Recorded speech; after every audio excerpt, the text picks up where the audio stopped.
West Ham United 2, Liverpool 2, in pretty much classic West Ham United fashion, perhaps classic David Moyes fashion. Wait till the team and the fans, or the fans in particular, in a proper foul mood, really fed up with the way things are going, recent performances and recent results, and then pull a bit of an unexpected, very decent result out of the bag.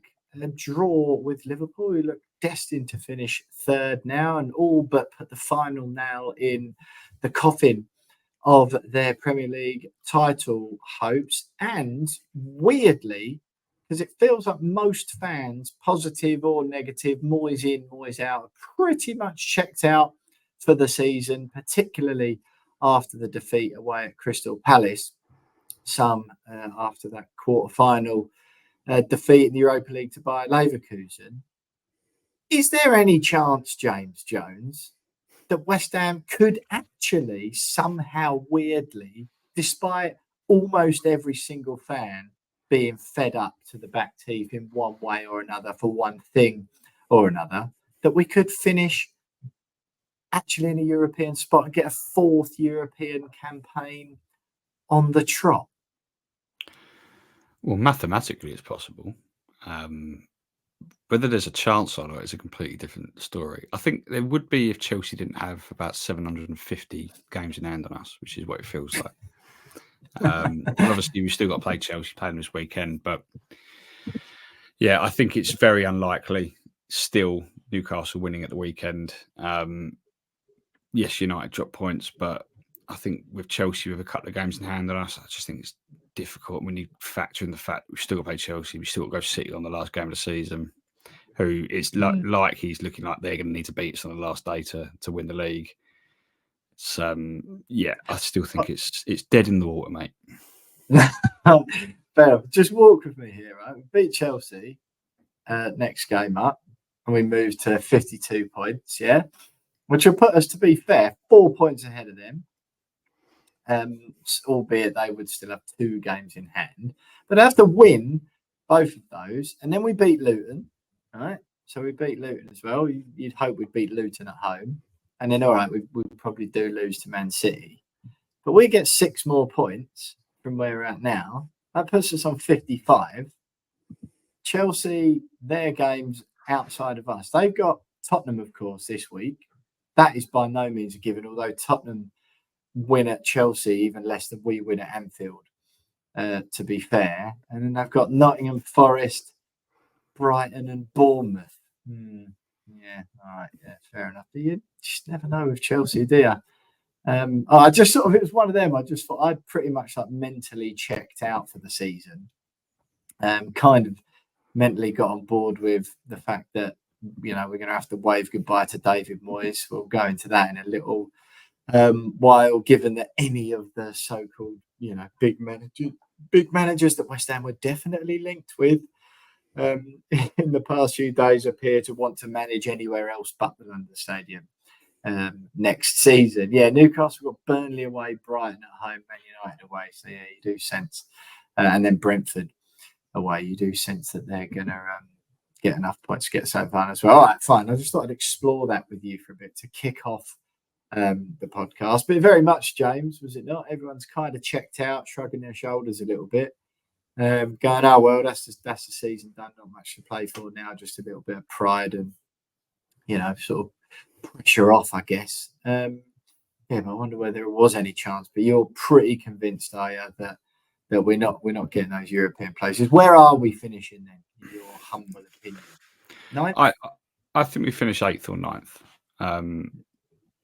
But Bournemouth are only 1 point behind us, to be fair, same games. Yeah, and I think if you look at Chelsea's games, I mean, even if they drop points, we've still got to hope that Newcastle drop points.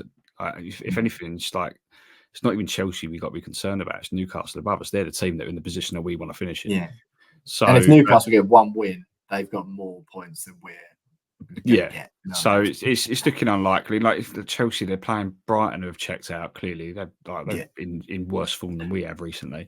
Yeah. They scored one. De Zerbi's a genius. And they scored 1 goal in I think their only goal they scored in April was a calamitous own goal against Burnley. Yeah, it was a Burnley goal. So like trying to expect them to beat Chelsea and do us a favour is asking for a bit too much. But yeah, I think it's going to be 8th or 9th, which you've banged on about it a lot this season. That's where we're supposed to be because of our wage expenditure is about 9th in the Premier League. So it'll be a bang average season for a bang average wage expenditure.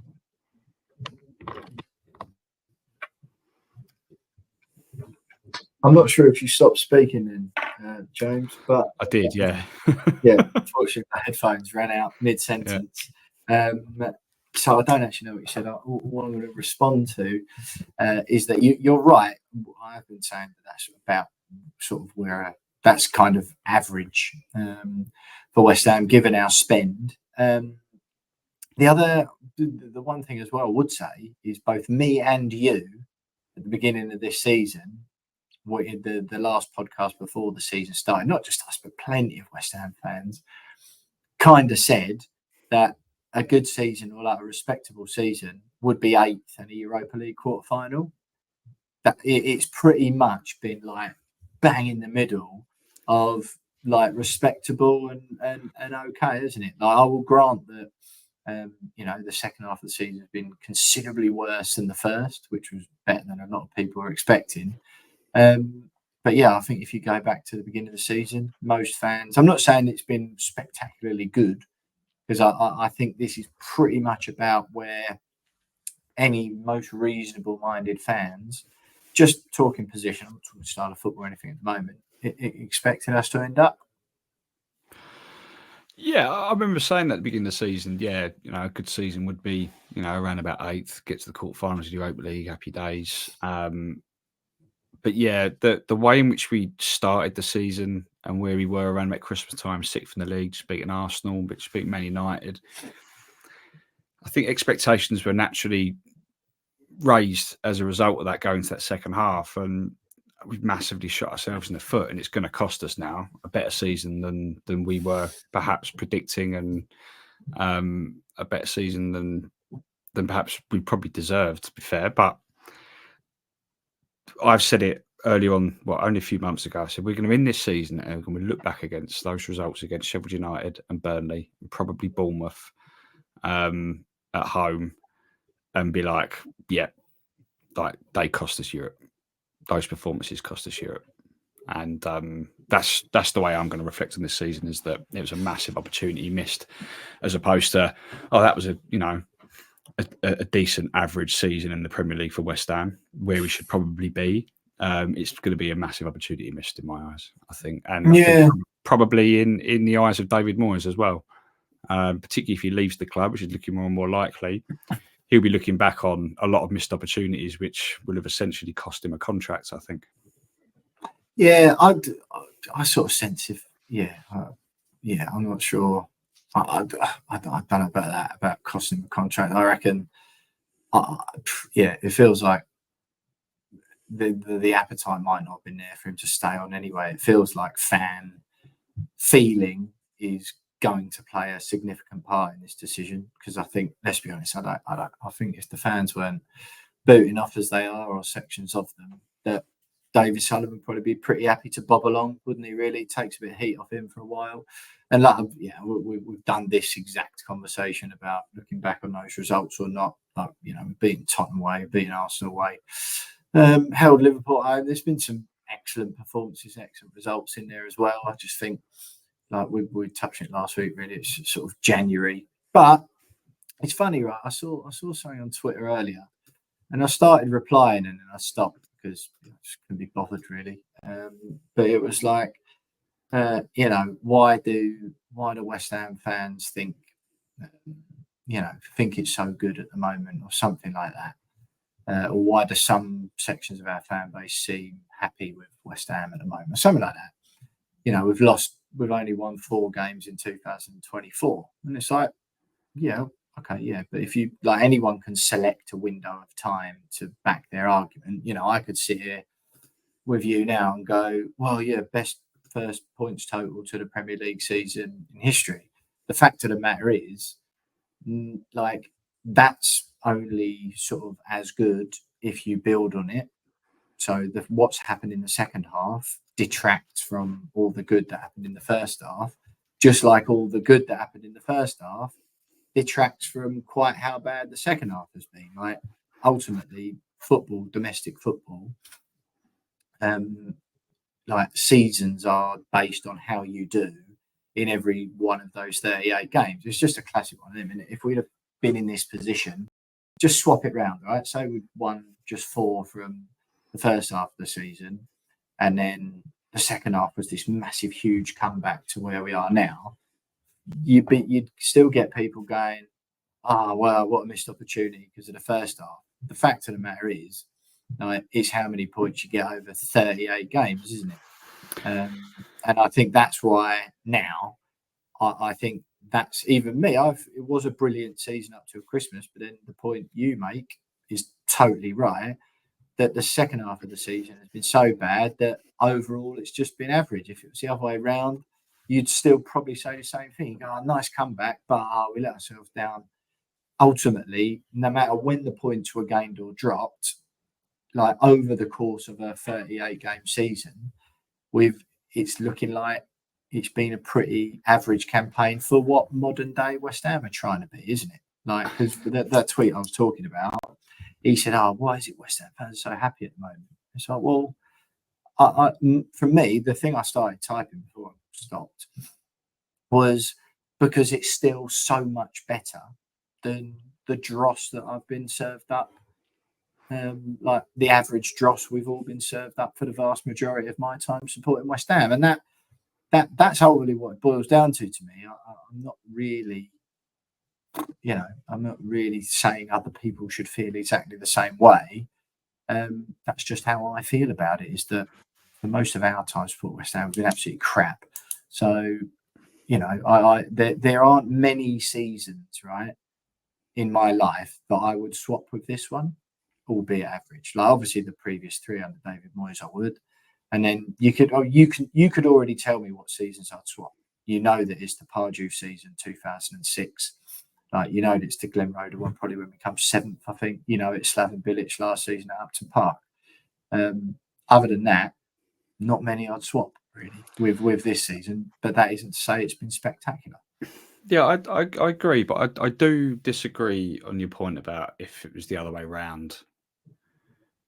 Because if it was the other way around and we'd had a poor start to the season and a really strong finish, then the reason why fans Moyes would have been sacked, wouldn't he? Well, there's that. He would have gone. But the reason why a lot of fans are so disappointed about how the season's turned out is because we were in that position. Yeah. We were 6th at Christmas. We were beating Arsenal away from home, beating Man United, and we were going into a January transfer window, having won our European group again, 6th in the Premier League, going, right, this is our opportunity. Let's not make the same mistake as we did 2 years ago. Let's go again. And we didn't do that, and it's ended up being exactly what it was 2 years ago, but this time without qualifying for Europe. And I think so. I don't think the general sentiment would be the same if you'd have flipped the two around. I think fans are. But he wouldn't be here, would he? Moyes wouldn't be here. Well, he wouldn't be here. I just don't. I think that the start of the season we had has led to the point we're in now, is that fans have just had enough and are just so. I'm not sure. Don't you think so indifferent to it now? And so I'm just flicking through Twitter earlier, and we'll talk about who's going to replace Moyes and stuff. And there's a less emotion in people's discussion around the subject now, because there was maybe fatigue in it 3 or 4 weeks ago. There's just people are just so whatever. Like we accepted he's going. We'll say goodbye to him in a couple of weeks. And I see some people they don't even bother who comes in. Like it just seems so. Like is what it is. I think a lot more people are just concerned about what players are going to be able to keep hold of without any European football. Which is concern. Fair. But I think to be honest, don't you think the first half of the season, all that did, I don't think this sentiment you're referring to there comes from fans being more frustrated because of the position we got ourselves in. Don't you think that the first half of the season just quashed lots of the anti-Moyes sentiment that was already there, like based on because of the league form last season. And let's be honest, it didn't really quash it, did it? Like there was still quite a fairly strong anti-Moyes sentiment. With the last minute winner at Burnley, like bad performance, got the result. There was a few games like that, wasn't there? That little run Souček out of scoring late. There was still a lot of like people who were probably fed up with it anyway, and and it was kind of like, well, all right, well, we've got the most points we've ever got, and they were sitting there kind of going, well, and almost no choice but to sort of be a bit quieter with the anti-Moyesness. And then the best way I'll put it, Jonesy, was someone got into me on in the comments on YouTube the other week, or a few people give me grief, few people sort of on the same page. And the best way I put it is that it's a scale, isn't it? Right. So if you like, as with everything in society, it's easy to polarize debates. Like just because in politics, it seems you're either Labour or you're Conservative, when the reality is you're far right or you're far left. When the reality is it's a scale, and you've got like hardcore flipping Nazi lunatics on the far right, and then you've got hardcore socialist, communist lunatics on the far left. The fact of the matter is, most people in society fall somewhere along that scale, but far more towards the middle. And there's lots of nuance in all of those things. It's just not black and white. Same with the Moyes in, Moyes out debate. It's been reduced to a yes or no, A or B debate, isn't it? And you and I think the best way I described it was if 10 is Moyes in, I love him, he's the Messiah, get at least 2 statues up outside London Stadium and in my garden. If that's a 10 and 1 is lynch him from the nearest lamppost, I never want to see that man in and around my club or anywhere else in the UK ever again. Really, social media amplifies everyone who's at 1 and 10. But ultimately, you and I probably fall at a 4 and a 6 on that scale. Other fans listening will fall at different points along that scale, and there'll be different nuances to the debate. And that's ultimately the reality of it, isn't it? Even you always feel, understandably, I know why you feel that way. And as is right, you feel obliged to sort of caveat your, right, I think it's time for a change with, but I've got loads of respect for David Moyes. That's what's important. A comment we had on YouTube said, it's refreshing to see a YouTube channel showing respect to David Moyes, regardless of what side of the debate you're in. That's how it is at the moment, isn't it? You and I are on different, slightly different sides of the debate with slightly different opinions, but not to the like mental extreme level of some people. But yeah, there is really people, wherever you fall in that scale now, or certainly people that fall from like say 2 to 8, like excluding the people at the extreme ends of either side of it, there is just that whatever. I'm the same. It just feels inevitable now that he will go. And yeah, I think there's a real, particularly in the last week, would you say, like with the manager stuff, where Amorim clearly not coming. Again, plenty of people getting excited about it originally. I said it on the podcast last week, and people are like, oh, you clearly hate the board and you hate all fans. And it's like, no, I'm just going on past precedent. Like, it's almost like I got a lot of grief in the week for making observations based on my own experiences. Like, it's as if I was sort of making this stuff up. Like me and you have done countless podcasts in the past, haven't we, on, transfer windows or just the general state of the club, like Head in Hands podcasts. Those things happened. Like, I'm not reimagining history just to suit any sort of agenda at the moment. I will respect David Moyes for all the stuff he's done. To suggest I shouldn't, or to suggest fans shouldn't otherwise, I find totally baffling. But if he's going, fine, he's going, whatever. I am it's then, it's not only allowed, but it's kind of almost sensible to have a little, to exercise a bit of caution about what comes next, isn't there? Not just because David Moyes is the sort of the the Messiah and his football's the only way.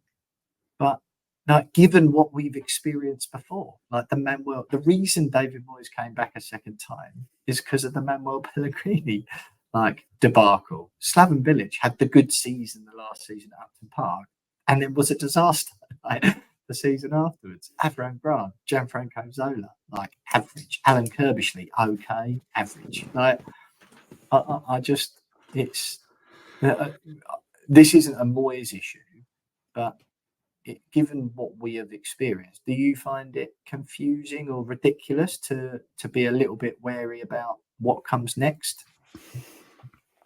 No, I'm definitely not. I'm quietly concerned about what's next. Yeah. That doesn't mean to say that now I'm like, oh, I hope Moyes signs a new contract. But I think there's a lot of benefits to taking risks. And many would say, particularly in this day and age, that football is a game of risk anyway.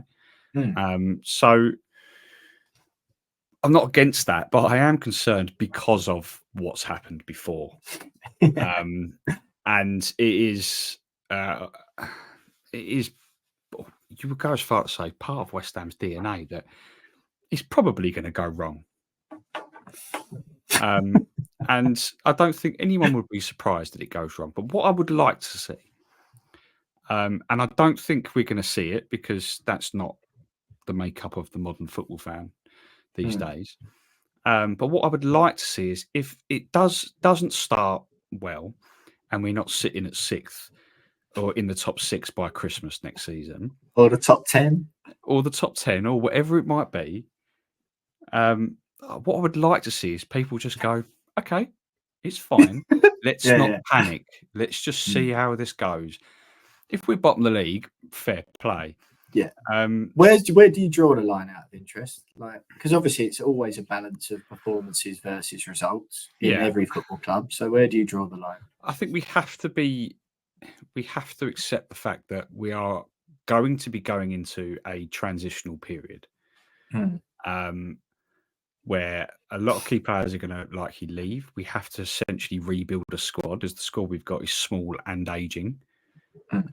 So there's not many of them, and they're old. No, you've got like Creswell, Ogbonna, and Fabianski. Antonio's knocking on. There's a lot in there that probably need to go and be replaced by younger players. So there's a lot for whoever comes in. There's a lot for them to do, and what we need to do is afford them time in order to do that job, and not lynch them out of the club after 6 months because we're 14th. I think if the performances are there and showing a little bit of promise, but it's clearly just down to he probably needs a couple of windows to build a squad. A little bit like, I know this is a completely different end of the scale, but the time clock. Oh God! No, I was just going to. Wondering who you. I thought you were going to say Pep. No, the time that Klopp was given at Liverpool, and Klopp always talks about cycles, and like he often said, like, you know, there was the expectation that he was starting a new cycle last summer, and then he suddenly decided he was going to leave, and then now there's like, well, whoever comes in is going into year 2 of Klopp's second cycle. Yeah. We need to give a new manager, whoever it might be, a cycle. So that's what 3 or 4 transfer windows to build what they want to build. And as long as in the first season the signs of the football's there and you can kind of see what the philosophy is and what they're trying to do, you get it, you understand it, but it probably needs a couple of years. Then people just have to be patient with it. What are the chances of that, do you think?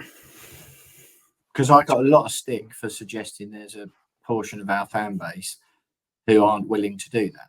Well, I do agree with you to some extent that I think there will be portions of our fan base that won't put up with a year or a year and a half of having to sort of float around 12th or 11th. And it might not be that way. It might be that whoever comes in manages to keep the likes of Kudus, Paqueta, Alvarez, the core key players in the team, and is able to build a decent team that can compete in the top half of the table.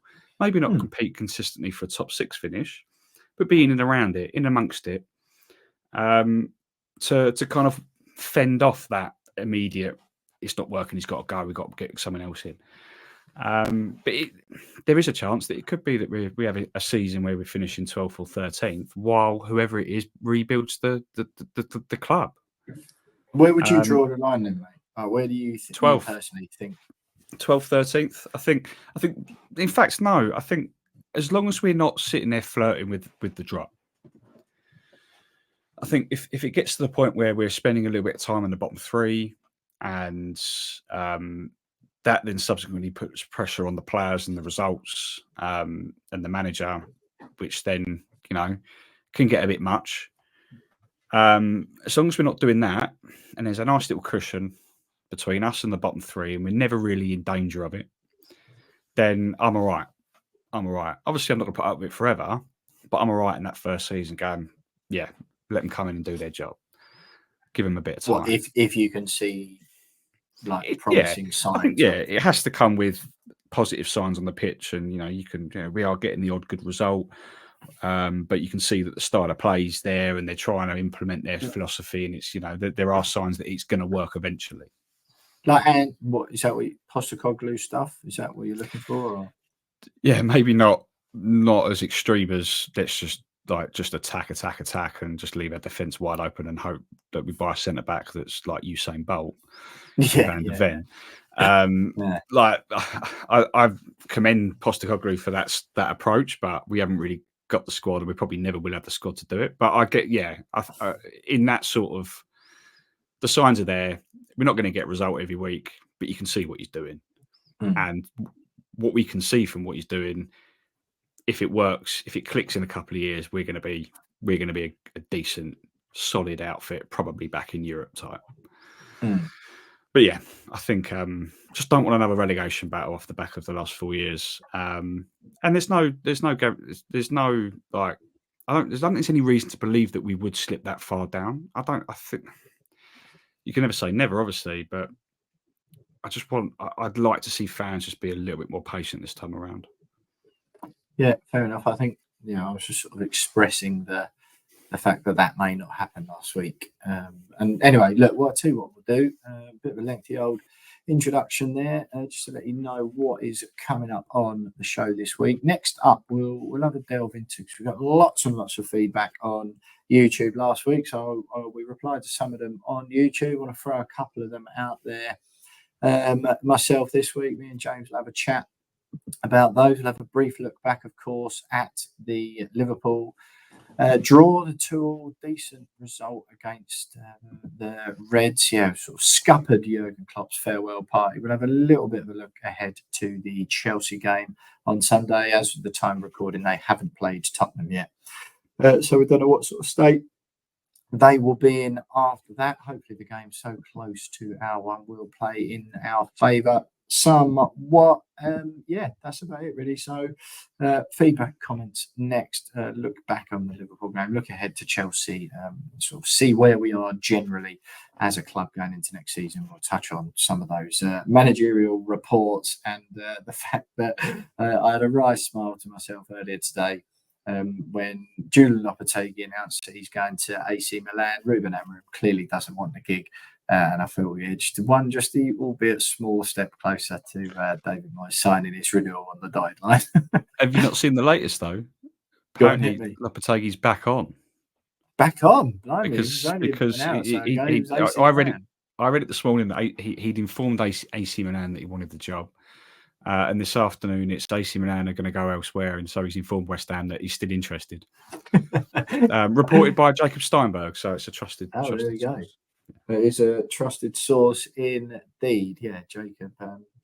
Very sort of interesting piece I read of Jacob's the other day. I was with him in person, and he was very, very staunch in his views on David Moyes and all things West Ham. But he certainly has his finger on the pulse and knows people who matter high up in the club and around the team. So probably worth listening to. There we go, then, James. Moyes one step closer to the exit door, by the sounds of it. But look, follow us on social media at @WeAre_West Ham on Twitter. You can get mine and James's personal profiles there as well. We are West Ham Pod on Instagram.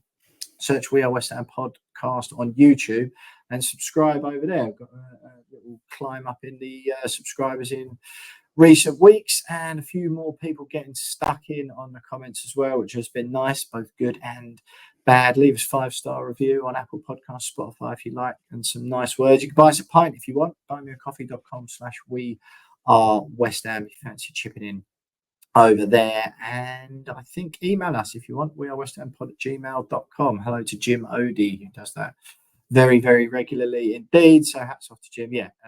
So that's what's coming up. That's what you can do, social media and interaction wise. Stay with us because we'll have some fan feedback next.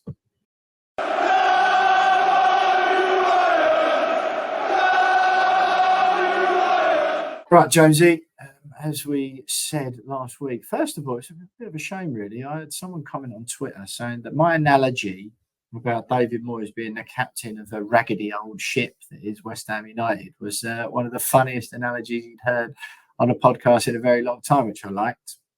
Off the back of that, you put the whole podcast, in fact, which we don't always do. You put the whole podcast up on YouTube, and quite a few people got stuck in. I didn't really know where to start. There was a few, it's fair to say. I would say the majority. I've been given some grief about my description of the word majority in recent weeks when it refers to fans and who wants Moyes in and who doesn't. I would say the majority of the comments were giving me a bit of grief, clearly in the Moyes out brigade.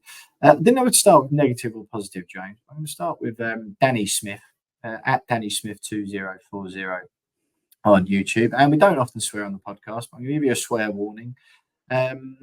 This from Danny. Will, you talk like we should respect Moyes. Why? He treats players like shit, snaps at women reporters, and generally shows no respect for the fans. The guy's a prick, and your all high and mighty stance is wearing thin.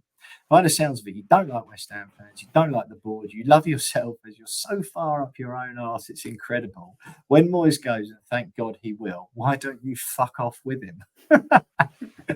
That is one of my favourites, to be fair, from last week. I enjoyed that one. Yeah, I did reply to Danny Smith there. It's quite an interesting approach to criticise a man for lacking respect before telling a stranger online you've never met to F off. But clearly you feel quite strongly about Moyes and me, so why don't you come on the pod next week and we'll discuss it? Danny chose to ignore my reply and my invite to come on the podcast. So no Danny Smith, unfortunately, this week. But sort of less about the suggestion that I stop being a West Ham fan completely because I happen to disagree with Danny's view on the manager, James. What do you make of sort of the other sentiments in there about, why should we respect David Moyes? Well, if you refuse to see the reasons why fans would or choose to respect him, then I'm not too sure kind of what you're looking for in a manager. Like what are you looking? What do you want the next manager to do? What should the next manager do in order for you to choose to respect what he does? Is you got to win the Premier League before you can get earns you respect. So let's just put it out there. Before Moyes came to the football club or returned to the football club, we finished in the top 6 once in Premier League history, and the top 7, I think, twice, including that top 6 finish. He added two more to that tally within his first 2 years. Before he came back, we hadn't won a trophy in 43 years. He ended that. He gave us 3 consecutive years in Europe, the longest run in Europe in the club's entire history. If you can't respect the manager for that, and you allow your dislike of his style of play to completely cloud the success that he's had at the football club over the last 4 years, then God help the next manager that comes in, because he's got no hope with fans like that. You can dislike his style of football. You can think that it's time for him to go, but you can also, it's absolutely perfectly fine to acknowledge the successes and the good job that he's done prior to the second half of this season. And that's the way I feel about it. I think it's absolutely mental, the amount of abuse and the lack of respect that David Moyes has had from sections of the fan base that have allowed their hatred of his style of football to cloud their own judgment on the overall job that he's done. He's got the highest win percentage of any manager in our entire history. I mean, like what style of football, get it. But beyond that, I mean, yeah, I don't know. I really don't know. Yeah, amen. Couldn't have put it better myself. Yeah, just worth noting as well, before David Moyes came back, our average Premier League position for the years we were in the league and hadn't been relegated was 13th. So, yeah. Right, we'll go back to a positive one now before some of the other ones, James. Don't worry, I'm going to read out all the other ones. Give me stick.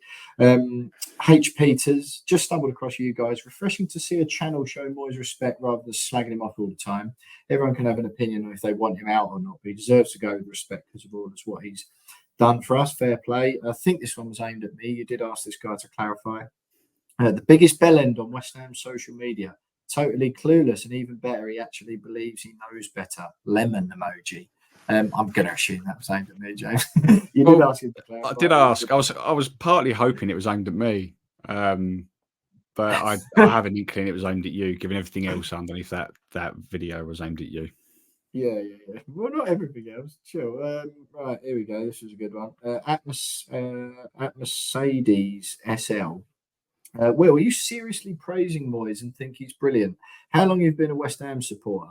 FYI, Phillips cost Man City 45 million, not 60 million.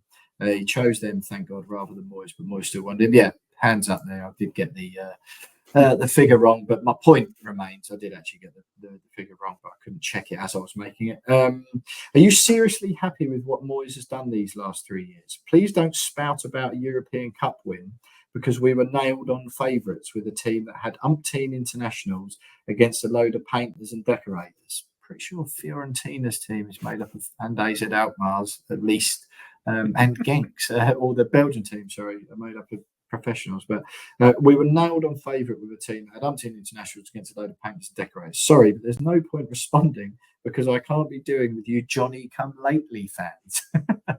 I thought it was worth reminding Mercedes SL that my first game was in September 1997, age 5. I've had a season ticket every season, apart from 1 year I lived out of the country, since I was 10 until the age of 32 now. Been to about 150 away games in that time, with 10 of them being overseas, including last season's trip to Australia. So, yeah, that's the point I made in response, was if that's Johnny come lately, then West Ham really don't have too many hardcore supporters left. My showbiz name, James. We get a few comments from this account every now and then. Will's demeanour pretty much reflects mine. They were bound to get Moyes out in the end. They'll be on at the next guy before too long. Can't really argue against people who give no credit to Moyes based on an irrational hatred. Anything he's achieved over the past 4 years has been in spite of him or due to another coach, they say, or down to having a good player. I'm constantly hearing he's wasted 500 million, despite the same people declaring we have amazing players now. Which is it? Has he wasted the money, or did he buy good players? But of course, then all the good players, they say, were bought by Stuyton. We've got the 8th highest net spend over the past 5 years. We're around where we should be now. We've overachieved in the past. But football's so short term. 4 years is a long time to people with short attention spans. Hopefully we'll get somebody in who appeases the easily angered, and then we can get some hush for a while until, of course, we lose 4 games in a row and it all begins again. A coach like some guy that these people have heard of would apparently hit the bill, and would have fit the bill, and he always apparently plays much better football than David Moyes. Kind of, I don't know, what do you make of that, James? I agree with much of it. I think it kind of alludes to what we were discussing earlier about just the fans not being able to respect the job that Moyes done, and is likely not to respect the job that the next manager is going to do, good or bad. I think there are sections of the fan base that's just kind of, it's in the modern football fans' nature to throw their toys out the pram if it doesn't go their way. And it's happened to Moyes. It'll happen to the next one. I did enjoy the comment about the £500 million wasted, but everyone bangs on about how good our squad is. I would say that I don't think the figure actually is 500 million. I think that's actually probably like we've spent that, but that's not net spend. Yeah, net spend. We've had loads of that in.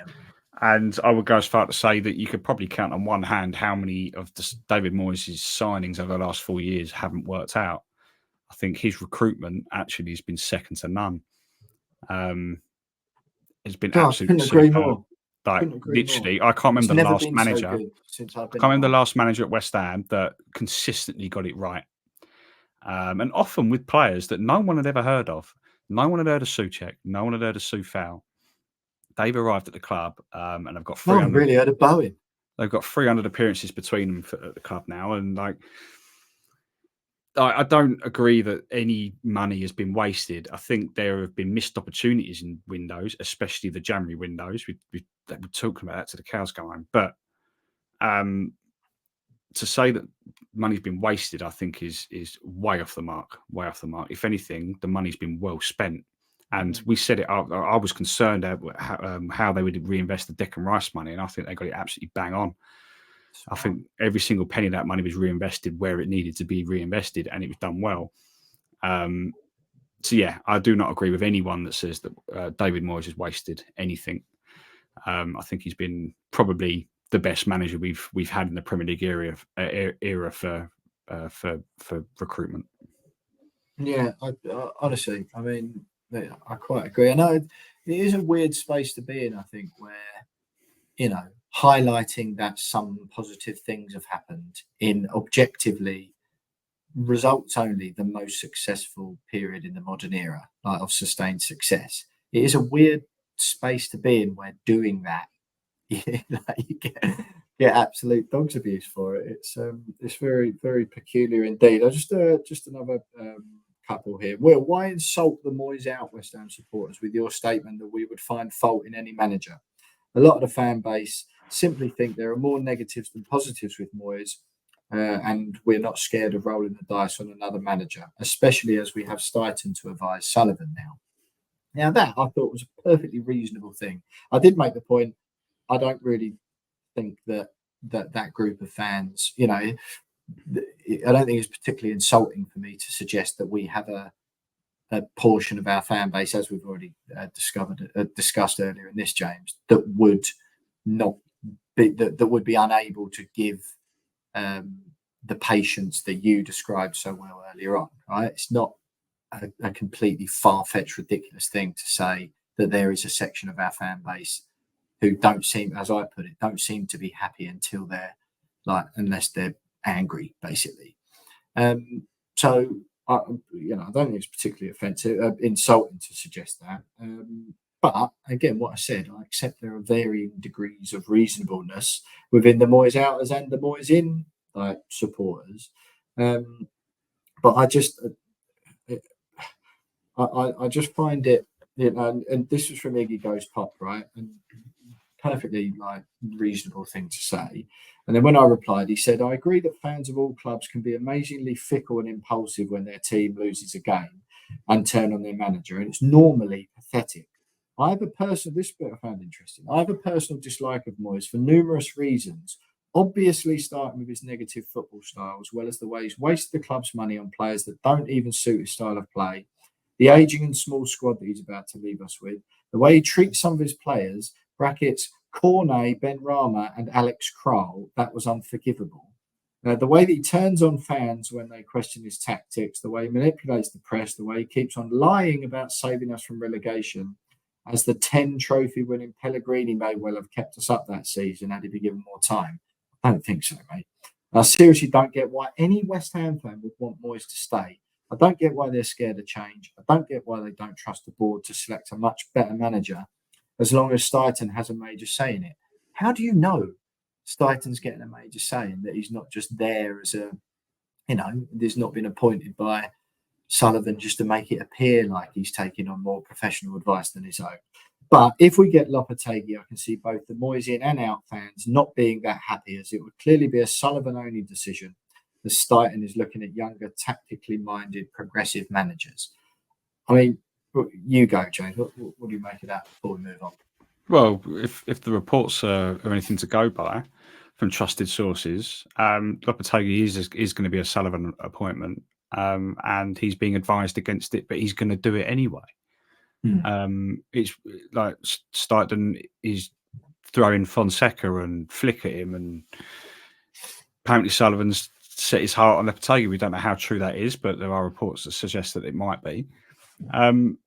So yeah, fans are quite rightly going, well, hang on, don't really trust that decision.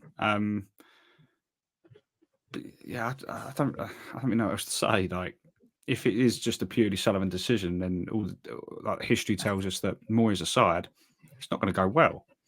But it might do. Like, I don't know. Like, it might go terribly well. It might go terribly wrong. Like, no one knows. And this is the whole point about making a change and a risk. Like, you don't know unless you're bringing in Pep Guardiola, and even then you don't know because we haven't got bottomless pit of money like you used to. You just don't know. You don't know how it's going to go. But that's the whole point of changing a manager. You've decided that this manager can no longer take us to where we want to go. We're going to see if we can find someone who can. And if it doesn't work out, you go again. I don't know. I don't remember what more to add. No, quite. I think, look, it's worth go onto our YouTube channel and look at the comments on our video from last week, because they were, to be honest, as we've said, I like it when everyone engages with the channel, engages in the comments. Go on, James. Just actually want to go back to the comment about I think it was within that comment about the Conference League being one by painters and decorators. Yeah. I'm sick and tired of that argument that we only won it because we were favourites. What? Yeah. Like, so we it's not an achievement then. It's not an achievement. So Man City potentially winning 4 Premier Leagues in a row. It's not an achievement. Yeah, okay, they've had help. They were favourites every year, mate. Yeah, it's like Real Madrid constantly winning the Champions League because they're favourites. It's not an achievement then. Like, come on, like, we've won a trophy. You had to wait 43 years to see us do it, and you still not good enough. Still not good enough for you. And the reason why it's not good enough for them is because they've got a vendetta against the manager for no reason other than they just dislike his style of football. It's completely irrational. It makes no sense whatsoever. And God help the geezer that goes in next. that's the point. Yeah. I want. Everyone knows that I want change. I want a change of manager. But I do fear for him a little bit, whoever it is. There's probably people warning him off the club purely because of the way the fans are going to go. But yeah, I don't get it. I just don't get it. Well, Big Sam Allardyce came out and reiterated his previously held stance about what it's like playing for West Ham fans. And look, he was like the epitome of the Dark Ages for me. Like that sort of, God knows what it was, like post-Pardew, pre-Bilic spell, which I call the Dark Ages for West Ham, where it's just like the whole decade basically just like swallowed up in averageness, where I can barely remember any decent good stuff that come out of the club. Allardyce got it, and he talks how difficult it is and how difficult West Ham fans are to please. Others, it's very much like a difficult place to be a manager in particular, isn't it? I think it's probably an easier place to be a player as long as you try hard, but far more of a difficult place to be a manager. Right, we'll sign off. He's going to have a look at our YouTube channel, the video from last week, the comments. If you fancy a read, very interested. Appreciate everyone who got stuck into me or James, who was positive or negative, even the one that suggested that I F off with David Moyes at the end of the season. That did make me smile. And if you do fancy coming on in future, Danny Smith, and you just haven't seen my reply, then by all means let us know. We'll have you on to debate the issue a little further, but perhaps with a swear warning on for anyone listening at home. Just sign off with this one, which did make me laugh a lot. Johnny Tibbs. Are we going to have a month's mourning and all wear black for a month after David Moyes goes, Will? Jesus Christ, it's worrying how some fans talk about him. Forgetting that everyone I know, me included, stopped going with family, etc., because they couldn't bear it anymore. That did make me laugh a lot, Johnny, and I said I might wear black for a month if and when David Moyes does go. But I did find it somewhat hard to believe that everyone he knew stopped going to West Ham this season because it's unbearable. But yeah, he said, I went with about 8 friends and some of their dads and uncles. I was never sold on him, like I said. And in the end, we all gave up at different times over this year or so. The main issue is frustration at why could as Piquet, etc. in play so negatively. It's baffling. I can't remember us in general playing so poorly on the whole, but he seems to get a pass for everything. Reasonable there from Johnny. I've got the black t-shirt on today, actually. He hasn't gone yet, so I've sort of finished it with this nice green gilet. But it'll be full black suit and tie morning if David Moyes goes. Thanks to everyone who got stuck in. Don't forget you can subscribe to the YouTube channel and get stuck in on the comments or DMs on all of our social media platforms. Stay with us. We'll have a look back to the Liverpool game and look ahead to Chelsea next.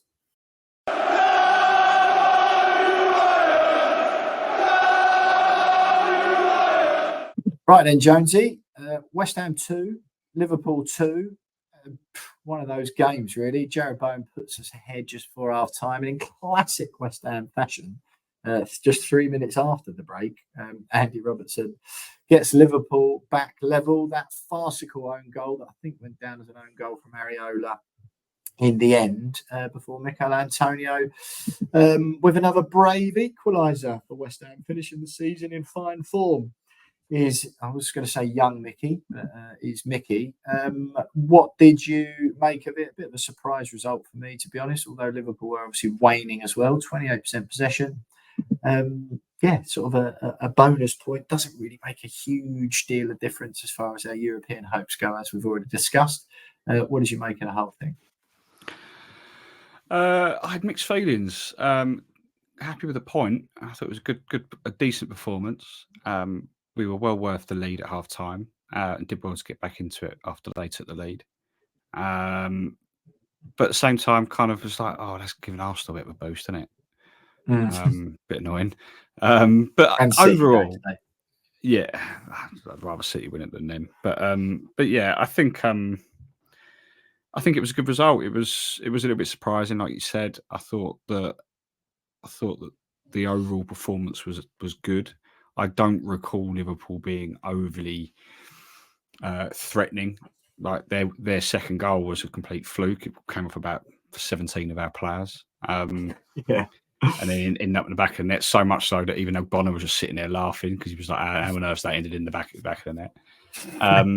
Someone on Twitter said Bonner's been laughing loads recently because he's just like, I'm too old for this, lads. Yeah, it was probably true, to be fair. But I mean, if that was me in the centre defence and we conceded a goal, I'd probably react the same. Just be like, well, there's nothing I can do about that. Like, but I thought we were good. We had chances. Just before Bowen's goal, we'd had a really good chance that Alisson saved, turned it down for a corner. I think it was a Bowen shot. Really good effort on goal. And we had stages in the game where we probably could have scored one or two more. So, yeah, it's a good performance. A much improved performance from the week before, which probably didn't really take much, to be fair. Because it just lost 4-2, you could have said it was an improvement. So, but it was it was good. I walked away from there going, I didn't mind that. And I suppose you as long as you avoid defeat against teams like Liverpool, you generally do feel as if like it was good. But the performance wasn't bad either, and I felt like on another day we probably could have beaten them had the luck gone a little bit away with their goal. But yeah, pretty happy. Obviously, doesn't help us that much in our quest for Europe, but no, it's a point that we probably weren't expecting before the game, so we'll take it. Yeah, happy days. There was Bowen ending the season in fine fettle. And I calculated today, if Jared Bowen took penalties for West Ham, we've been awarded 5 this season. If he took penalties and had scored every one of them, we've actually only missed one. That was Benrahma away at Arsenal when we're already winning. Shock. If Bowen had taken our penalties and scored every single one of them, he'd be level with Erling Haaland at the top of the Golden Boot list. I don't think people realise quite what a great season Jared Bowen's having, quite how he's like the face of West Ham now, and the man around which the club is being built. 7-year contract. He's doing a lot more press, a lot more media, conducting himself very well. He's much loved by the West Ham fan base, and I don't even want to give this any oxygen, right? But the fact the other day, I think it was Jay Bothroyd and someone else on Sky Sports News, maybe Jamie O'Hara, and just the fact I'm saying that is probably not even worth talking about. the fact that they said Marcus Rashford would be better off at the Euros than Jared Bowen is just proper deluded. But yeah, let's make this a positive thing. Kudos to Jared. Brilliant season. Like, absolutely wonderful campaign. And hopefully he's the sort of centre of everything positive that comes out of West Ham in the next few years. Yeah, I completely agree. I absolutely love the man. My weekly BBC column is about Jared Bowen this week. It's his 200th appearance at the weekend. Goal and assist. Takes his tally in that 200 games to 60 goals and 40 assists. So he's averaging a goal involvement every 2 games, which for 25 million quid, you don't get much better than that. An unbelievable bargain. He's well on his way to becoming a West Ham legend if you consider the impact he's had, the winning goal in the cup final, and the fact that he clearly loves playing for this club. Like, every time you hear him speak in public, you can tell that he loves putting on the colours, and he has a lot of he appreciates that the club gave him a chance and gave him his Premier League break, and is repaying that faith in a way that we didn't see coming when we signed him. And he's levelled, I think he's one more goal to beat Di Canio for most Premier League goals in the season for West Ham. I think he's levelled him with 16. Just out and out quality from him. And you want more players like him that, when you got someone like a club like Liverpool sniffing about and he goes, "No, I'm staying. I'll sign a 7-year deal." Can't ask for better than that, can you? No, absolutely not, mate. Absolutely not. Absolute hero. Right, coming in, James. Before I will ask you for the Betway charity bet results in a little while, if you can get those up in front of you. Just quickly though, Chelsea on Sunday, we go to Stamford Bridge. It's not been the worst of hunting grounds in recent times. For West Ham, we've certainly done better the last few years than we have historically for most of my life. They got Tottenham this week. That game hasn't been played yet as we speak. They got Tottenham. You just don't know what you get with them at the moment. They're a little bit better at home, I must admit, in recent times. Cole Palmer, obviously, the key to all of their, you can't really call it success, but anything good that they've done this season has come in and around Cole Palmer. What are you thinking ahead of the game on Sunday, Chelsea away, 2:00, Stamford Bridge? Well, if there's ever a time to play Chelsea away, it's this season, isn't it? They're in a all sorts of bother, aren't they? Pickle, I think it's called. Yeah, pickle. Yeah, they're doing a bit of trouble. So, yeah, I think we could go there and get something. I think we need to win more than anything else, but I think as long as we prevent them from picking up any points, I think it's good. But this is a big opportunity. Hopefully, Cole Palmer can come down with another illness. That'd be a touch. Mystery. Nothing too serious. Just a bit of sniffles. Just like a cold. Yeah, just a cold, bit of man flu or something. But yeah, we've got a chance. I think, if we play like we did against Liverpool, I think we can go there and get 3 points, because I do not rate Chelsea at the moment. I think they're not very good at all. You know what? I'd really like it if we finished 8th this season, because I think that is a nice, properly respectable finish, and shows you've done some good things. And I get it, some bad things as well. But I think 8th is a nice finish. So if we can get that win over Chelsea and then beat Luton following Saturday, that'd be great. James, Betway charity bets. I'll be honest, mate, we've only got 3 more chances left this season. And it's not looking particularly good especially when compared with our previous campaigns, where we raised more than 20,000 quid over 2 seasons, thanks to our charity partnership with Betway. We do a 3-legged bet on each and every one of West Ham's Premier League games. Any winnings from those go to, if my bet wins, I go to the Bobby Moore Fund. If your bet wins, James, I go to the DT38 Dylan Tombides Foundation, with any winnings matched by Betway at the end of the season. That arrangement bought us more than £12,000 in the first season we did it, around £8,000 in the second season. It's not looking so good this year. We've got 3 games left. I've gone a bit more bold with my selections in recent weeks in order to get the odds a little bit closer, but another week has gone past without a win. Yeah, another week. We're quite close. Mine was 10-1. West Ham to win or draw. Paqueta to score any time. Both teams to score. So it was literally a Paqueta goal away from a win there. And you had West Ham to win, Souček any time, and both teams to score. So only 1 out of 3 for you. Yeah, a little bit close, but all in, we're looking at 1,670 quid. Yeah. Is that being doubled or that is as it's doubled. Goodness me. So 735 quid is yours for the Bobby Yeah. Moore Fund. I've got 100 quid in the pot for DT38. Double those two, and you get 1,670. Abject, absolutely abject from the pair of us this season, James Jones. Well, look, we've got 3 games left, so that is what's important. What is your Chelsea Betway charity bet, James? I'm going to go for a West Ham win because these are up in the odds. I'm gonna go for a Kudus. I fancy Kudus. People cult here a Kudus goal anytime, and both teams to score. That's what I'm saying. Actually, no, I'm not going to ditch both teams to score. I'll say, do I? Can you go back on that now? No, I will say that. No, I won't change it. Yeah, both teams to score. Kudus, West Ham to win. I'm going to go West Ham double chance. We'll draw. I had Kudus in my mind, but I should probably not do the same as you. Let's mix it up a little bit. I'm going to stick with Paqueta. Yeah, I'm going to stick with my bet that I had last week.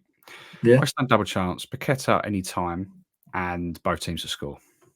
Happy days. There we go. Look, we'll have a try and get an opposition review later in the week. I'm actually off to Germany tomorrow for the rest of the week. So, I'll try and see if we can catch up with Chigi from the Chelsea Fancast, long-term friend of the show, of course, ahead of that game on Sunday. Me and James will be back as usual next week to preview the Luton Town at home game before the last opposition view of the week. The week after that will be Manchester City. 2-2 against Liverpool. Decent result. James, you got any final thoughts before we go? Nothing too pressing, other than well aware that we're approaching the end of an era. Looking forward to that Luton game, but an end of an era is it's going to be quite sad, I think. Yeah, sad but excited. I mean, what's coming next? I don't know. It's quite exciting. Yeah, quite. Yeah, I did. I sort of just dawned on me the other day. I wasn't actually going to. I didn't think I could make the Luton game, but dawned on me the other day that it might be my final chance to bid an emotional farewell to David Moyes. So things got swiftly rearranged to ensure that I could be at the London Stadium for that one. West Ham 2, Liverpool 2. Still a very, very slim outside chance of getting European football there next season. It will require a victory over Chelsea, a victory over Luton, and let's be honest, probably not get anything against Manchester City, particularly with them chasing the title, and would also need Newcastle to do us some favours. But hope is not lost, even if there is absolutely zero chance, as James Jones had me believing earlier on in the podcast. A nice, respectable 8th place finish would be lovely. End of an era coming, as James suggests, maybe. Maybe there's still a chance. David Moyes, one more year. No, I'm not going to put myself out there again and risk the wrath of all of you who got stuck in the YouTube comments this week. Thanks for everyone who's got involved and sent us a message on any of the platforms. Don't forget to do all of that. You know where to find us on socials. Decent point at Liverpool. Big game away at Chelsea coming up. Very much winnable, as James Jones has said. And despite everything, West Ham still massive. Up the Hammers. We'll see you later this week.